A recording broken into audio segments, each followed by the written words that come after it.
आगे बढ़ते हैं। अब खबर झुंझुनू से है। शहीद हवलदार सतपाल सिंह की पार्थिव देह देर रात बुहाना पहुंची। शहीद के सम्मान में बुहाना से पैतृक गांव तक युवा तिरंगा यात्रा निकालेंगे। बुहाना से जैतपुर गांव तक 15 किलोमीटर तक तिरंगा यात्रा निकलेगी। शहीद सम्मान तिरंगा यात्रा पैतृक गांव जैतपुर में दी जाएगी शहीद को अंतिम विदाई। तो कल देर रात शहीद हवलदार सतपाल सिंह का पार्थिव देह बुहाना पहुंचा और आज उनका अंतिम संस्कार किया जाएगा। पूरे गांव में जहां शोक की लहर, तो वहीं अपने लाल पर गर्व भी, क्योंकि दुश्मनों से लोहा लेते हुए शहीद हुए हैं। और ऐसे में आज उनका सैनिक सम्मान के साथ अंतिम संस्कार किया जाएगा और उनके सम्मान में तिरंगा यात्रा भी 15 किलोमीटर तक निकाली जाएगी।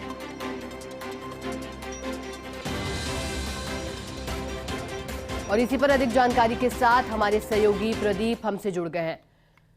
प्रदीप, जानकारी आपसे चाहेंगे। देखिए, शहीद हवलदार सतपाल सिंह की पार्थिव देह कल बुहाना पहुंच गई। आज उनकी अंत्येष्टि की जाएगी, अंतिम संस्कार किया जाएगा। क्या जानकारी, किस समय तक उनका अंतिम संस्कार किया जा सकता है और अभी क्या स्थिति वहां पर, क्या लोगों का जुटना शुरू हुआ है? जैसे कि मैं आपको बता दूं, बुहाना क्षेत्र के ये जैतपुरा गांव के शहीद हवलदार सतपाल सिंह शहीद हुए थे। 10 दिन तक मौत और जंग जीवन के बीच लड़ते रहे और रविवार को उनका सुबह अंतिम सांस ली थी।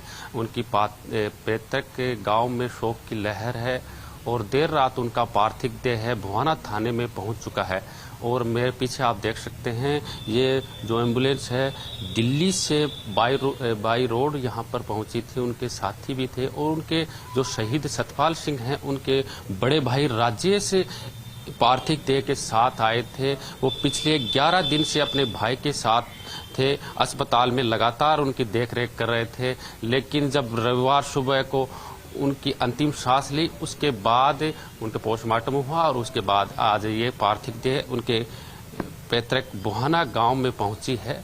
और यहां से अब ये 15 किलोमीटर की शहीद के सम्मान में तिरंगा रैली का आयोजन किया जाएगा, जिसमें बड़ी संख्या में युवा हाथों में तिरंगा लेकर अपने शहीद लाडले को अंतिम विदाई देने के लिए यहां से निकलेंगे। तकरीबन 3 घंटे का ये जो समय रहेगा, इसमें बिना बुलाए झुंझुनू के बहुत से ऐसे युवा शामिल होंगे जो अंतिम विदाई अपने लाडले को देंगे। आप देख सकते हैं तस्वीरों में ये जो पार्थिव देह है ये यहाँ इस एम्बुलेंस के अंदर मौजूद है। और बिल्कुल यहाँ पर उनके भाई भी हमारे साथ मौजूद हैं।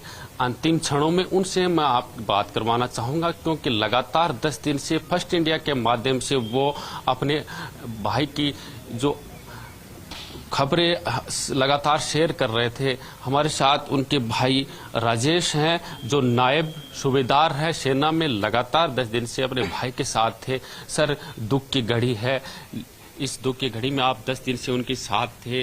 अब आखिरी समय में उनको आपको पता लगा कि उनकी शहादत हो गई, तो आप घर जाएंगे अभी तक क्या रहेगा? सर, आखिरी समय में तो बस यही लग रहा था कि अभी नहीं बचेंगे, लेकिन अच्छा ये भी है कि उनको 2 दिन से इतना 105 से और 106 डिग्री बुखार चल रहा था, उसको वो रिकवर नहीं कर पाए। और संडे को सुबह 7:15 बजे वो आखिरी सांस लेकर अलविदा हो गए। सेना में उनकी क्या बड़ी उपलब्धियां रही? सेना में तो उनको जो भी टास्क मिला है वो उसने अपना किया पूरा।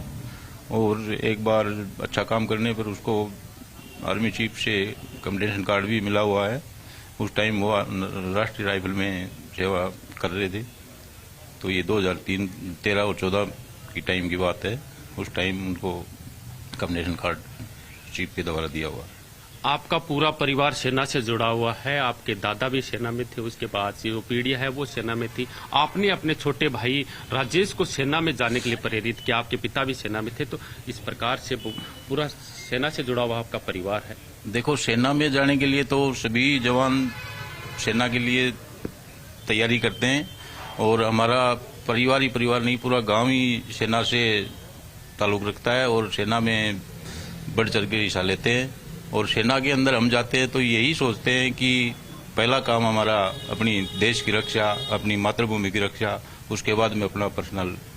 तो उन्होंने वो काम किया और जो काम मिला, जिस टाइम मिलिटेंट से मुठभेड़ हुई तो उसमें उन्होंने 2 घंटा खूब डट के उनके साथ में मुकाबला किया, लेकिन लास्ट में उनको सुबह 4:30 बजे 11 तारीख को सिर में गोली लग गई।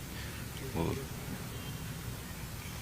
उनके साथी भी थे जो 10 दिन पहले उनकी शहादत हो गई थी, माली गांव के सूबेदार थे, तो वो उनका क्या इस प्रकार से रहा आपस में तालमेल कि 10 दिन तक ये मौत और जंग से लड़ते रहे। इस बीच लगातार घर के लोग और झुंझुनू के जिले के लोग अपने लाल के लिए प्रार्थनाओं का दौर चल रहा था, उस दौरान आपके पास यहाँ से कोई संपर्क किया गया कि इस प्रकार से क्या? घड़ी, लेकिन मैं ये भी कहना चाहूंगी कि आज सबके मन में गर्व की अनुभूति भी हो रही होगी जिस तरह से। तो मैंने तो घर पे यही बताया था कि भाई हो रहा है, ठीक है, लेकिन कभी जी बिल्कुल शेखा, ये दुख। चलिए, बहुत बहुत शुक्रिया प्रदीप। चलिए, फिलहाल के लिए बुलेटिन में बस इतना ही। आप बने रहिए।